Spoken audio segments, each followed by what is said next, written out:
Installing Michael Hawkins Jr. as QB1 this week will be the defining moment of Brent Venables' tenure at Oklahoma. That's pretty spicy. What do we think about that? It's pretty spicy.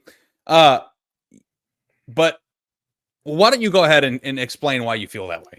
You're gonna make me go and tell why I'm weaseling around on this thing? Because I left myself a lot of room here. I didn't say good defining or bad defining. I just said defining.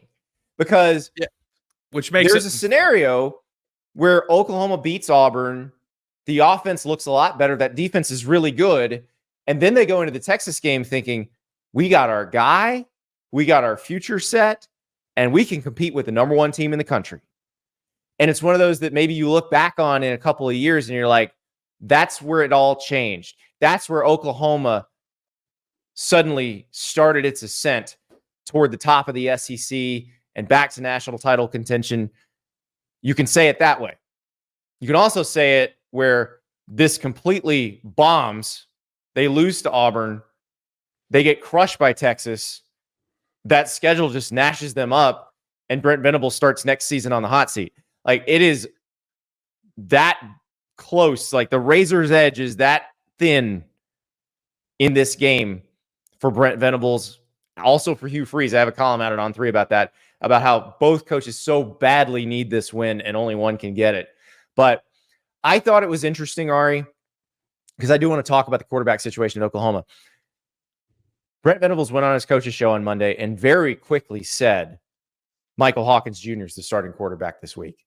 It was not the way most coaches would have handled that situation. Most coaches would know, we're going to evaluate the situation and we'll make a decision come game time, and you'll see who starts on Saturday. He's like, no, this is the guy, which suggests to me that he's pretty confident in this guy.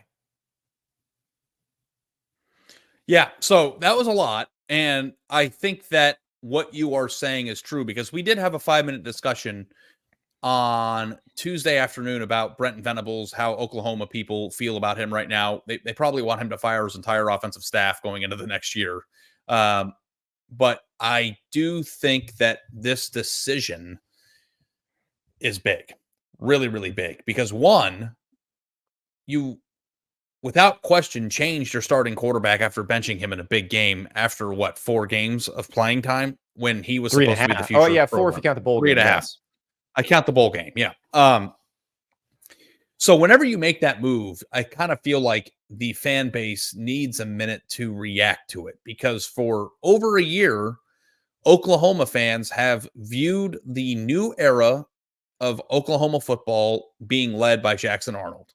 And in the snap of a finger, he was not in the game. And then another snap of the finger, he's no longer your starting quarterback. And it's not, we're going to evaluate it. It's, we've made the decision.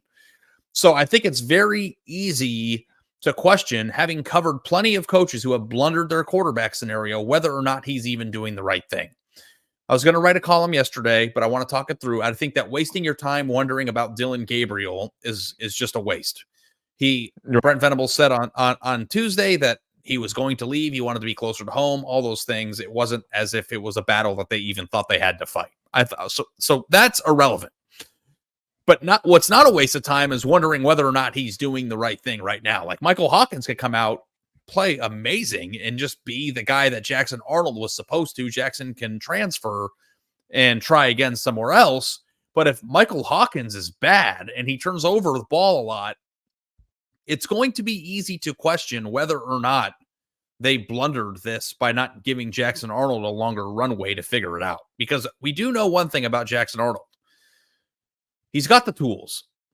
And I've heard a lot about him from people within the program and around the program for the last 2 years, I feels like, about how he galvanized the team, how people clung to him in the locker room, how people were excited about the future and all these things. And it blows my mind that could switch up so rapidly in a 3 or 4 game stretch of somebody who's literally never played before.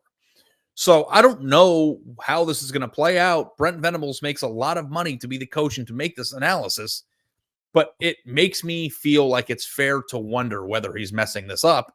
And if he messes this up, and it turns into a 5-6 loss season for Oklahoma, which would be 2 out of his first 3 years, then you go into next year having to win big immediately because Oklahoma does not tolerate mediocrity.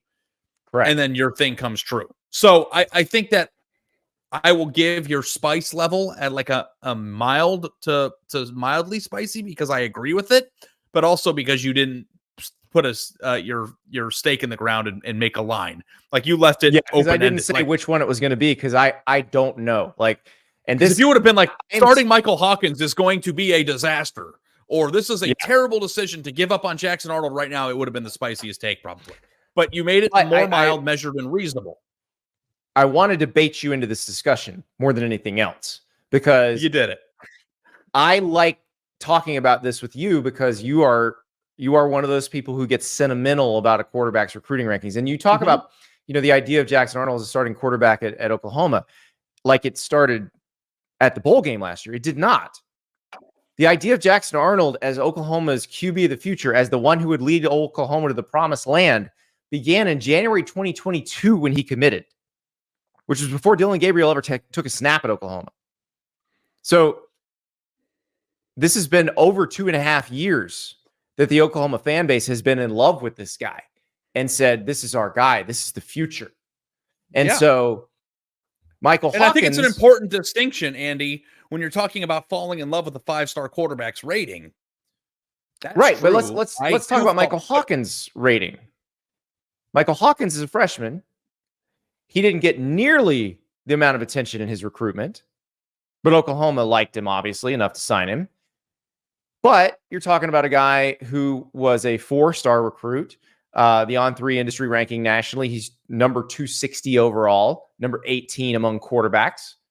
So not Jackson Arnold, who, depending on who you were talking to, was number 1 or number 2. It was either him or Nico in the class of 2023. So that said, if we go through the history of 5-star quarterbacks, they don't all pan out. And sometimes it's a guy who's more lightly recruited who becomes the guy. And it's not like this guy's chopped liver. He was still recruited by a bunch of power conference schools. The distinction that I have to make, though, is that, like, yes, I am 1000% a sucker for highly rated players. And it's not because of their ranking. It's because I have eyeballs, and the people who rate them, who are very good at their job, have eyeballs. And if you're a higher rated player, it means you're better. So you're not falling in love with just the rating. You're falling in love with the physical attributes that led to the rating. Second of all, it's not even falling in love with the player, Andy. It's falling in love with the plan, the promise, and the narrative of what their recruitment meant. When Oklahoma changed from Lincoln Riley to Brent Venables and then got Jackson Arnold, that was a statement in a big, splashy way that even though Lincoln Riley is no longer at Oklahoma, that Oklahoma can sign and develop and be very successful with a really highly rated quarterback the way that Lincoln Riley was. So when you divert the plan, you're not just giving up on Jackson Arnold. You're also diverting from the plan and the promise that's been in place for 2 years. Now, in gambling on somebody who was a top 300 player and on the On3 industry, it's not like this guy's terrible or not good or doesn't have a chance to even be better. But my whole thing with this is you fall in love with the narrative. You fall in love with what the commitment meant as much as the attributes that the commitment possesses in order to be good. And when you give up on that, you are giving up on a direction and a promise that was made, whether it be verbally or through actions, that this place was going to be very good offensively because we still can get quarterbacks, we can still develop them, and we can still play offense at a high level. So if this goes poorly, you're not just giving up on Jackson Arnold. You're making people question the entire aura of what Jackson Arnold meant for Oklahoma, which is we're still going to be a quarterback factory. And that's a little bit more than just, yeah. And if this goes well, Brent Venables chose the guy who was better at football, which is what you should always do. But you're gambling big time here. So when you talk about, this going to be a defining decision? Being wrong here is like a huge roll of the dice. So he better be right. Exactly. That's why it's going to be the defining moment of his tenure, good or bad.